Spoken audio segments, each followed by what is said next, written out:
की क्लास का ये कोऑर्डिनेशन कंपाउंड जो चैप्टर आपका 9th 12th क्लास में वहां से है बेटा ये टॉपिक।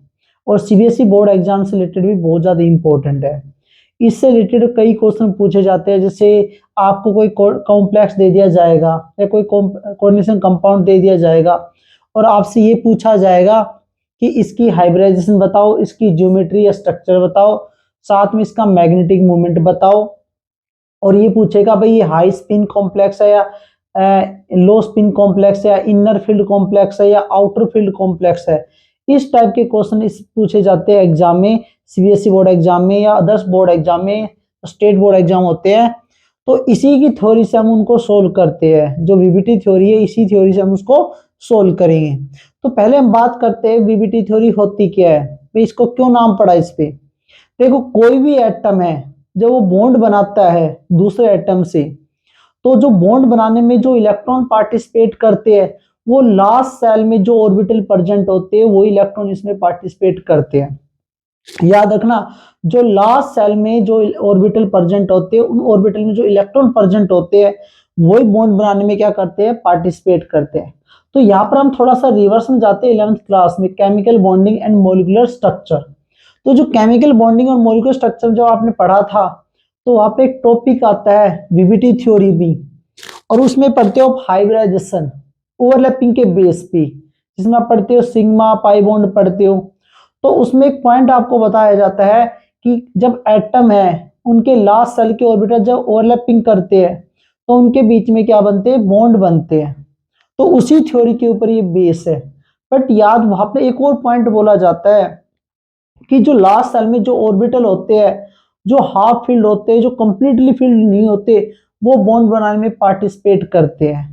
तो उस कमी को पूरा करते हुए जब आप हम पढ़ते हैं, क्या पढ़ते हैं, हाइब्रिडाइजेशन। और हाइब्रिडाइजेशन में ये कहा जाता है कि जो हाफ फील्ड है या फुल फील्ड ऑर्बिटल है बट लास्ट सेल में होना चाहिए, वो भी बॉन्ड बनाने में क्या करेगा, पार्टिसिपेट करेगा, हाइब्रिडाइजेशन पार्टिसिपेट करेगा। इसी के बेसिस पर हम इनकी ज्योमेट्री को एक्सप्लेन करते हैं। तो यहाँ पर एक पॉइंट जो सबसे इंपॉर्टेंट आता है, ये तो मैंने बता दिया कि कोई भी एटम है और उनके क्या होते हैं, ऑर्बिटल होते हैं। कोई भी एटम है उनके क्या होते हैं, ऑर्बिटल होते हैं, वो ऐसे ओवरलैपिंग करते हैं। तो ओवरलैपिंग करने पर इनके बीच में क्या बनता है, बॉन्ड बनता है। अब ये जो बॉन्ड बना है इनके बीच में, तो ये एटम है और ये एटॉमिक ऑर्बिटल है, ये एटम होते हैं और ये एटॉमिक ऑर्बिटल होती है, ओवरलैपिंग कर रहे हैं। बट ये जो ऑर्बिटल है ये लास्ट सेल के है। लास्ट सेल में जो ऑर्बिटल है जिनकी जो कंप्लीट फील्ड नहीं है वो ऑर्बिटल है। तो यहाँ पर वैलेंस वर्ड का मतलब होता है कि वैलेंस इलेक्ट्रॉन, लास्ट सेल में जो ऑर्बिटल उनके पास वैलेंस इलेक्ट्रॉन प्रेजेंट हो, तब जाके ये ओवरलैपिंग करते हैं और वहां पे एक बॉन्ड बनाते हैं। उसी थ्योरी के बेसिस पे हम इसको स्टडी करेंगे। यहाँ पर इंपॉर्टेंट पॉइंट आता है, हम इस टॉपिक में पढ़ रहे हैं कॉम्प्लेक्स, और आपको एक पॉइंट पता है जो कॉम्प्लेक्स टॉपिक है, कोऑर्डिनेशन कंपाउंड है, इसमें जितने भी सेंट्रल एटम होते हैं कॉम्प्लेक्स में वो सारे ट्रांजिशन एलिमेंट होते हैं। सेंट्रल एटम होते हैं वो ट्रांजिशन एलिमेंट होते हैं, और ट्रांजिशन एलिमेंट होते हैं तो उनके पास क्या होते हैं, D orbital. D orbital, D सब सेल कह दो या डी ऑर्बिटल प्रेजेंट होते हैं। और वो डी ऑर्बिटल क्या होते हैं, पार्शियल फील्ड होते हैं, ये इनकम्प्लीट होते हैं, जिसके कारण वो कॉम्प्लेक्स फॉर्मेशन करते हैं। ये आप डी ब्लॉक चैप्टर में पढ़ चुके हो। तो जितने भी ट्रांजिशन एलिमेंट है वो पार्शियल फील्ड होते हैं, जिसके कारण वो कॉम्प्लेक्स फॉर्मेशन करते हैं। तो इसमें जो डी ऑर्बिटल के बेसिस पे हम इसमें देखते हैं, तो यहाँ पर हमारे पास दो डी ऑर्बिटल आएंगे जब हम ओवरलैपिंग करेंगे। तो ओवरलैपिंग करेंगे तो एक होता है हमारे पास n-1d ऑर्बिटल, और एक होता है हमारे पास nd। जब इलेक्ट्रॉन जो लिगेंड होते हैं उनके लिगेंड जब इस ऑर्बिटल में फील होंगे तो उसको बोलेंगे इनर फील्ड। जब वो जो लिगेंड है जब वो इस वाले ऑर्बिटल में फील होंगे तो उसको बोलते हैं आउटर फील्ड। तो ये पॉइंट याद रखना, वैसे मैं बताऊंगा आपको टॉपिक में, तब भी आपको साथ साथ पता करते रहेंगे।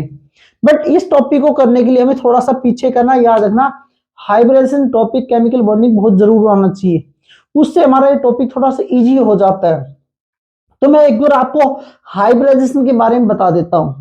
हाइब्रिडाइजेशन का मतलब होता है the intermixing of atomic orbital of same atom, the intermixing of atomic orbital of same atom but different energy to give a new set of orbital is known as hybrid orbital and that process is known as hybridization। वो same process इसमें हम follow करेंगे। तो ज्यादा time waste ना करते हुए मैं आपको इनको एक एग्जांपल के थ्रू आपको क्लियर करते इस टॉपिक को। तो हम वीबीटी थ्योरी को हम आगे स्टडी करते हैं एग्जांपल के थ्रू। तो हम कुछ एग्जांपल ले लेते हैं, उन एग्जांपल के बेसिस पे ही आपको बताएंगे। तो हम दो एग्जांपल लेके चलेंगे, उनके बेसिस पे थोड़ा सा और अच्छा हो जाएगा और अच्छे से आपको समझ में आ जाएगा। तो एक हमारे पास है यहां पर CO NH3, एक हमारे पास है ये कॉम्प्लेक्स। एक तो कॉम्प्लेक्स हमने ये लिख लिया और एक कॉम्प्लेक्स और लिख लेते हैं इसी में। भाई दोनों में हम कंपेयर करते चलेंगे ना तो थोड़ा आपको और अच्छे से समझ में आ जाएगा।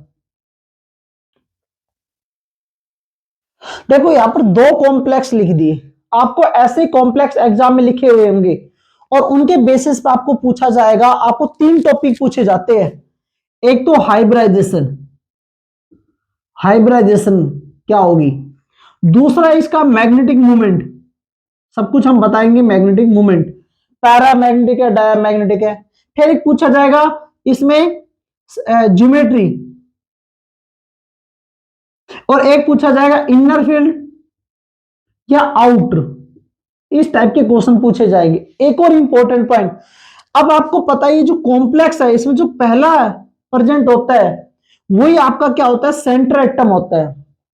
और सेंटर एटम होता है तो सबसे पहले आपको उसकी ऑक्सीडेशन स्टेट निकालनी है। और एटॉमिक नंबर जो कोबाल्ट का एटॉमिक नंबर होता है वो 27 होता है, आपको एग्जाम में गिवन रहेगा। जो भी एटॉमिक नंबर है वो आपको गिवन रहेंगे सेंटर एटम के। तो सबसे पहले हम इसका निकालते हैं चार्ज, ऑक्सीडेशन स्टेट बोलते हैं, ऑक्सीडेशन नंबर बोलते हैं। तो हम इसको क्या मानेंगे, एक्स मानेंगे। प्लस में सम ऑफ लिगेंड का चार्ज, अमोनिया पे जो चार्ज होता है वो 0 चार्ज होता है। और कितने मॉलिक्यूल्स थे अमोनिया की, लिगेंड कितने थे, 6। अब इस पूरे मॉलिक्यूल्स पे +3 चार्ज है। जब हम यहां पर एक्स की वैल्यू निकालते हैं तो हमारे पास +3 आता है। मतलब इस कॉम्प्लेक्स में जो सेंटर एटम है उसके ऊपर कितना चार्ज है, +3 चार्ज है। इस कॉम्प्लेक्स में जो हमारा सेंटर एटम है उस पर कितना चार्ज है, +3, जिसको हम बोलते हैं ऑक्सीडेशन स्टेट या ऑक्सीडेशन नंबर, क्योंकि ये हमारे लिए बहुत इंपॉर्टेंट पॉइंट है।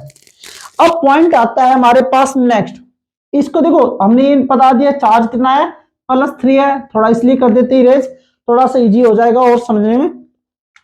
अब देखो सबसे पहले हमारे पास कोबाल्ट था, एटॉमिक नंबर 27।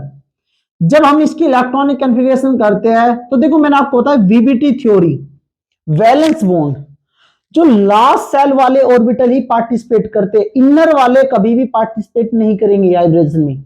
लास्ट सेल में जो ऑर्बिटल प्रेजेंट होते हैं वही पार्टिसिपेट करेंगे वैलेंस। तो हमारे इसमें जब रिप्रेजेंट करते हैं तो हमारे पास आता है 3d7 4s2, क्योंकि लास्ट सेल, ये लास्ट सब सेल होते हैं और यही पार्टिसिपेट करते हैं बॉन्ड बनाने में। तो आपको बता दिए इलेक्ट्रॉनिक कॉन्फ़िगरेशन। अब इसको हम थोड़ा रिप्रेजेंट करने के लिए ग्राउंड स्टेट बना लेते हैं इसकी। ये हमारे पास क्या आ जाएगी इसके, क्योंकि आपको पता है डी में कितने होते हैं, 5 ऑर्बिटल होते हैं, ये हमारे पास 3d है। डी में कितने होते हैं, 5 ऑर्बिटल होते हैं। फिर आता है एस, फिर क्या आता है हमारे पास 4s, एस में एक ही ऑर्बिटल होता है। और एस के बाद हमारे पास क्या आता है, p ऑर्बिटल आता है। क्या आता है, p। और p के बाद हमारे पास क्या आता है, d ऑर्बिटल आता है। ये हमारा आउटर वाला होता है, ये हमारा इनर वाला। अब आप देखो इस d में कितने इलेक्ट्रॉन है, 7। हॉर्नसूल के अकॉर्डिंग सब में 1 by 1 इलेक्ट्रॉन हम क्या करेंगे, फिल करेंगे। हॉर्नसूल के अकॉर्डिंग ओनली 1 इलेक्ट्रॉन फिल करते सभी में। अब 5 हो गए, 6 7, बहुत ध्यान से देखना, यही हमारे लिए बहुत इंपॉर्टेंट है। बहुत इजी, 3 नंबर बहुत इजीली आ जाएंगे। एस में कितने इलेक्ट्रॉन है, 2 इलेक्ट्रॉन है और बाकी कोई इलेक्ट्रॉन नहीं है। मैंने आपको बताया था कि हाइब्रिडाइजेशन में फुल फील्ड भी और हाफ फील्ड वो भी दोनों पार्टिसिपेट कर सकते हैं बॉन्ड बनाने के लिए, ओवरलैपिंग करने के लिए, याद रखना। तो यहां पर इसकी ग्राउंड स्टेट थी। अब इसके ऊपर कोबाल्ट में कितना चार्ज था, हमें देखा +3, हमें निकाला था अभी कोबाल्ट में कितना चार्ज आया था, +3। अब +3 चार्ज आने का मतलब वहां से 3 इलेक्ट्रॉन को रिमूव कर दो, 3 इलेक्ट्रॉन को क्या कर दोगे, रिमूव कर दोगे लास्ट से। ऑलवेज ध्यान रखना लास्ट से इलेक्ट्रॉन रिमूव करने हैं।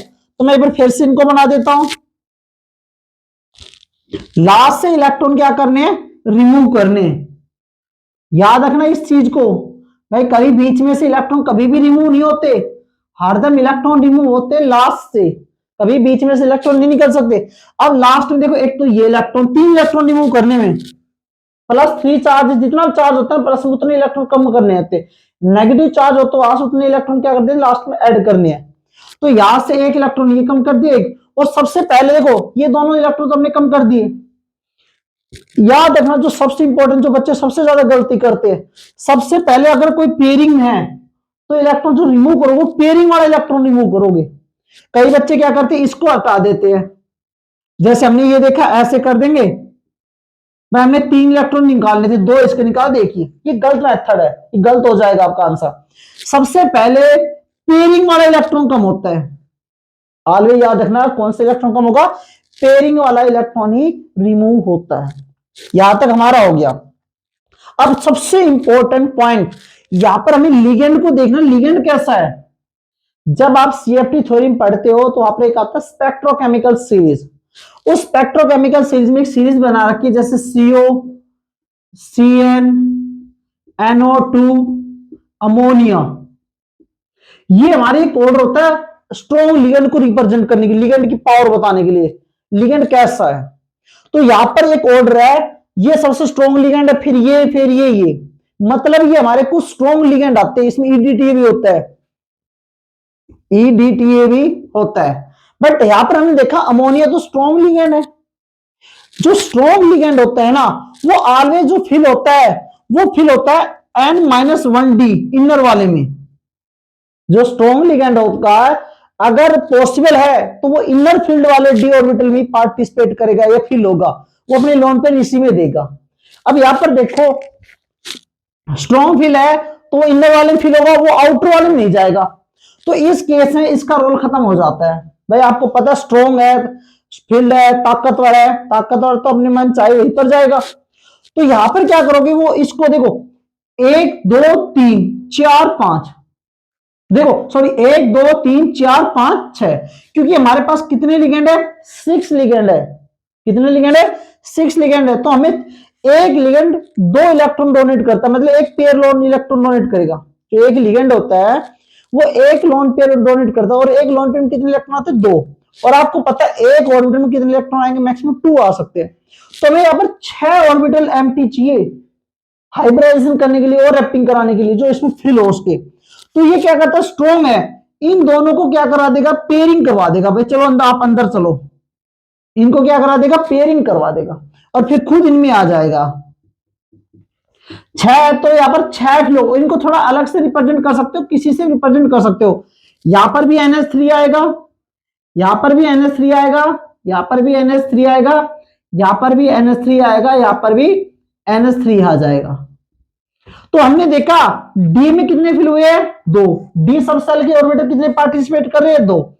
एस सब सेल का ऑर्बिटल कितना पार्टिसिपेट कर रहा है, 1। पी सब सेल के कितने ऑर्बिटल पार्टिसिपेट कर रहे हैं हाइब्रिडाइजेशन में, 3। तो यहां पर हमारे पास हाइब्रिडाइजेशन आती है D2sp3। तो जब ये हाइब्रिडाइजेशन होती है तो वहां पर जो ज्योमेट्री बनती है वो बनती है ऑक्टाहेड्रल। यहां पर जो ज्योमेट्री बनेगी वो ज्योमेट्री बनती है ऑक्टाहेड्रल।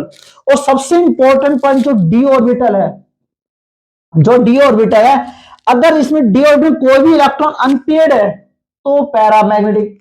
अगर एक भी ऑर्बिटल अनपेयर्ड नहीं है, सारे के सारे पेयर है, तो वो कहलाएगा डायामैग्नेटिक। वो क्या कहलाया जाएगा, डायामैग्नेटिक कहलाया जाएगा। और यहां पर हम इनका मैग्नेटिक मोमेंट भी निकाल सकते हैं, कितनी मैग्नेटिक पावर है। और उसके लिए फॉर्मूला होता है हमारे पास n इंटू में n+2, और ये होता है बोर मैग्नेटोन। n का मतलब होता है यहां पर number of unpaired electron, unpaired electron. n का मतलब क्या होता है, नंबर ऑफ अनपेयर्ड इलेक्ट्रॉन होता है। तो आपने देखा हम इसकी कैसी प्रॉपर्टी को डिफाइन करते हैं। अब ये स्ट्रॉन्ग फील्ड लिगेंड था। अब हम नेक्स्ट केस में करते हैं, ये वाले को लेते हैं। अब इसमें एफ क्या है, वीक लिगेंड है। फ्लोरीन कैसा है, वीक लिगेंड है। अब वीक लिगेंड है तो आपको पता है भाई वीक लिगेंड है भाई, कमजोर है। तो कमजोर कभी भी पेयरिंग नहीं करवा, क्योंकि पेयरिंग करने के लिए बहुत ज्यादा एनर्जी चाहिए और कमजोर के पास इतनी एनर्जी नहीं होती है। अब कमजोर के पास इतनी एनर्जी नहीं मिलेगी तो ये तो एज इट इज रहेगा। तो कमजोर आएगा, जैसे एफ क्या है, वीक लिगेंड है, तो ये देखेगा भाई कमजोर है, ताकत नहीं है, एनर्जी नहीं इतनी कि इनको पेयर करा सके। कमजोर तो बेचारा जो आएगा जहां पर मिलेगा स्पेस वहीं पर रुक जाएगा। तो जो कमजोर होता है, जो वीक लिगेंड होता है, वो ऑलवेज एन डी ऑर्बिटल में पार्टिसिपेट करता है, आउटर वाले में। तो ये क्या करेगा, इनको लेगा, ये इस वाले डी के दो ऑर्बिटल को शेयरिंग करेगा, हाइब्रिड करेगा या ओवरलैपिंग कराएगा। तो इस केस में हमारे पास क्या बन के आता है, डी एस वन पार्टिसिपेट करते हैं, पी के कितने करते हैं, 3 और डी के 2। तो इसमें बनता है sp3d स्क्वायर। और इसकी भी जो स्ट्रक्चर होती है वो ऑक्टाहेड्रल ही होगी। इसकी भी जो स्ट्रक्चर होगी वो कौन सी होगी, ऑक्टाहेड्रल ही होगी। हाँ, यहां पर अनपेयर्ड इलेक्ट्रॉन प्रेजेंट हो जाएंगे तो ये पैरामैग्नेटिक होगा। ये क्या होगा, पैरामैग्नेटिक होगा। क्लियर। और इसका मैग्नेटिक मोमेंट निकाले तो यहाँ पर एन की वैल्यू कितनी हो जाएगी, 4। तो ये क्या होगा, पैरामैग्नेटिक होगा और हाईली मैग्नेटिक मोमेंट रखेगा, बहुत ज्यादा मैग्नेटिक मोमेंट शो करेगा। तो मैंने देखो आपको 2 कंपैरिजन करके दिखाया, वो इसलिए कहा थोड़ा और अच्छे से। बाकी चीज चेंज क्यों नहीं की, क्योंकि दोनों में जो सेंटर एटम वो कोबाल्ट है, बाकी तो इसमें कोई चेंज नहीं होगा। जो सेंटर एटम वो क्या है, कोबाल्ट है। इसके बेसिस पे आप और एग्जांपल करके देखो और आप देखो इसमें क्या क्या कंपैरिजन है, आप कैसे कर पाओगे। बट ध्यान रखना जब भी करो इसको बहुत अच्छे से करना, एक एक स्टेप को लिखना, उससे आपको इजी हो जाएगा। देखो जब आप अच्छे से इस चीज को कर लोगे तो आपको प्रॉब्लम नहीं होगी। बट जो स्टार्टिंग करो तो 1 बाय 1 स्टेप करो, मोस्ट इंपॉर्टेंट टॉपिक है। एक छोटा सा पॉइंट और रह चुका है, याद रखना, जब डी जब आगे आ जाता है, डी स्क्वायर जब आगे आ जाता है तो याद रखना ऑलवेज वो क्या रहता है, इनर फील्ड कॉम्प्लेक्स होता है, इनर। और डी जब पीछे आ जाता है तो होता आउटर। और एक और पॉइंट, जब डी आगे आ जाता है मोस्टली चांस होते हैं वो डायमैग्नेटिक हो, उसका मैग्नेटिक मोमेंट कम मिलेगा। और जब डी पीछे आ जाता है तो आउटर फील्ड तो है, साथ में वो पैरामैग्नेटिक है और हाईली मैग्नेटिक मोमेंट शो करेगा। ये पॉइंट नोट कर लेना, इससे आप इजीली आंसर दे सकते हो, इस बेसिस पे क्वेश्चन आंसर आपसे पूछा जाए तो ये था हमारा क्लास का आज टॉपिक।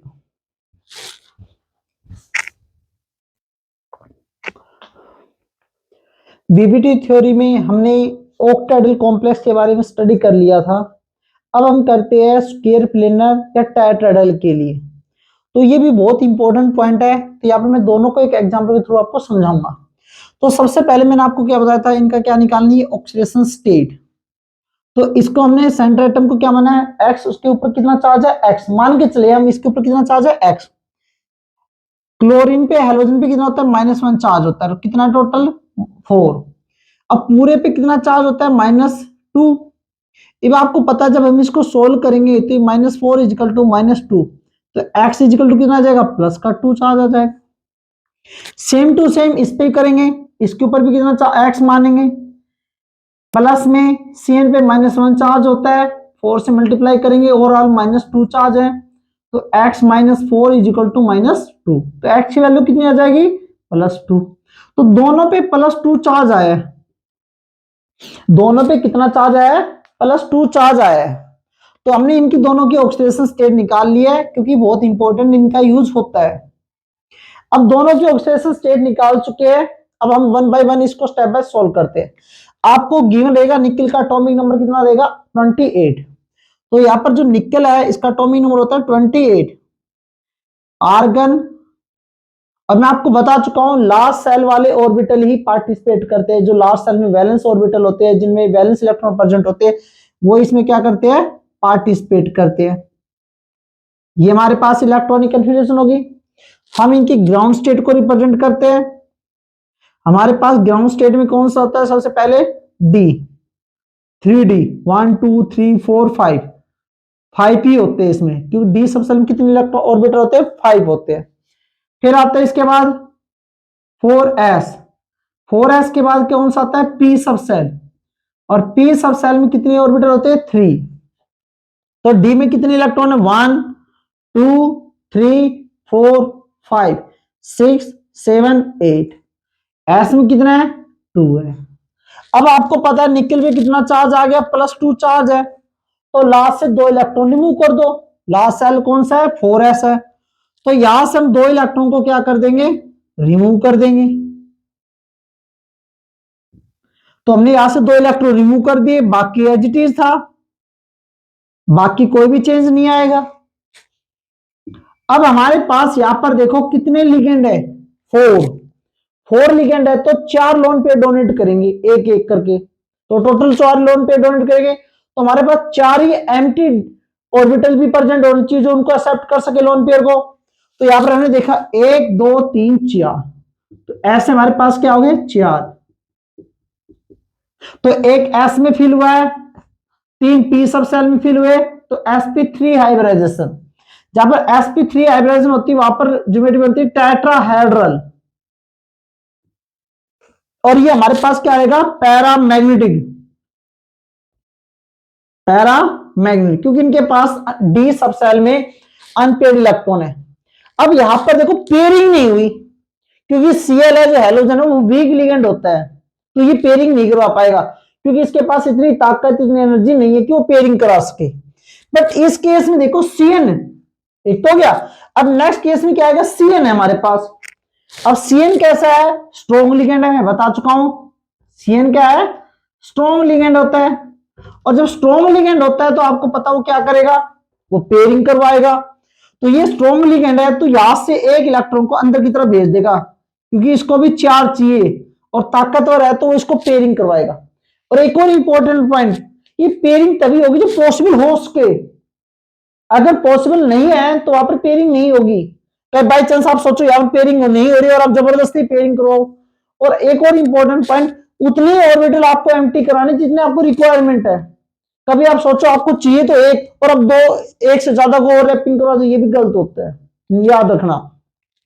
तो इस केस में ये यहां पर आएगा Cn, ये भी Cn है, Cn, तो यहां पर एक डी फिल हुआ है, एक एस फिल हुआ है, पी के 2 फिल हुआ है, तो डीएसपी स्क्वायर जहां पर होती है वहां पर होती है स्क्वायर प्लेनर, याद रखना स्क्वायर प्लेनर होगा यहां पर। और ये कैसा होगा, डायमैग्नेटिक होगा, ये कैसा होगा, डायमैग्नेटिक होगा। क्लियर। तो आपको याद रखना जहां पर स्ट्रॉन्ग लिगेंड मिले मोस्टली वो डायमैग्नेटिक को ही अप्रोच करेंगे, जहां पर वीक लिगेंड हो वो मोस्टली क्या करेंगे, पैरामैग्नेटिक को ही अप्रोच करेंगे। तो ये था हमारा टॉपिक टेट्राहेड्रल या स्क्वायर प्लेनर के लिए, क्योंकि लास्ट इससे पहले क्लास में हम ऑक्टाहेड्रल के लिए बता चुके हैं।